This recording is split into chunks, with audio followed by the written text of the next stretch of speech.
अस्सलाम वालेकुम नाज़रीन। ड्रामा सीरियल अदावत में अरीबा की नफ़रत अपनी बेटी और अपनी सास के लिए बढ़ती ही जा रही है।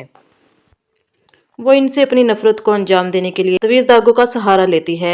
तो जब वो तवीज़ अपनी सास के कमरे में छुपा रही होती हैं तो इसकी सास अचानक से ऊपर आ जाती है और कहती है कि अरीबा, तुम हमारी नफ़रत में इतनी आगे बढ़ गई कि तुम तवीज़ दागा करने लगी। तो अरीबा को ये देखकर बहुत गुस्सा आता है कि इसकी सास ने इसे देखते हुए देख लिया है और इसके होश ही उड़ जाते हैं कि अब तो रेहान को सब कुछ पता चल जाएगा।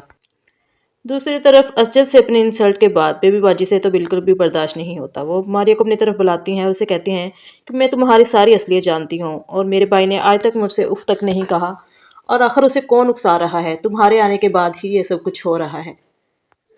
बेबी बाजी मारिया को धमकी देती हैं, कहती हैं कि तुम्हारा रहना इस घर में मुश्किल कर दूंगी अगर तुम अपनी हरकतों से बाज नहीं आई। तो मारिया दुहाई देती है और कहती है कि बेबी बाजी, मेरा इसमें कोई कसूर नहीं, मैंने असजद से कुछ नहीं कहा। बेबी बाजी की अपनी वालदा की मेडिसिन चेंज करने के बाद इसकी वालदा को जब साइड इफ़ेक्ट होगा तो वो इन्हें लेकर हॉस्पिटल पहुंच जाएंगे। इसकी वालदा की तबीयत काफ़ी ख़राब होती है। तो असजिद को भी मौका मिल जाता है मारिया को बातें सुनाने का। वो इसे कहता है कि तुमने ही इसे अपने डॉक्टर को दिखाया था, अगर मेरी माँ को कुछ हुआ तो इसकी जिम्मेदार सिर्फ और सिर्फ तुम होगी। दूसरी तरफ अंबर भी खुदकुशी करने की कोशिश करती है तो इसके वालिदैन इसको लेकर उसी हॉस्पिटल में मौजूद होते हैं।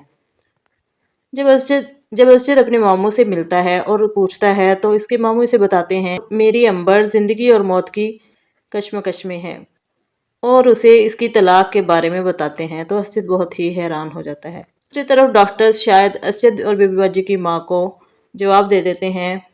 हो सकता है कि इस एपिसोड में इनकी डेथ हो जाए। इस तरह सारा इल्ज़ाम मारिया पर आ जाएगा। फिर से मारिया का घर बर्बाद हो जाएगा।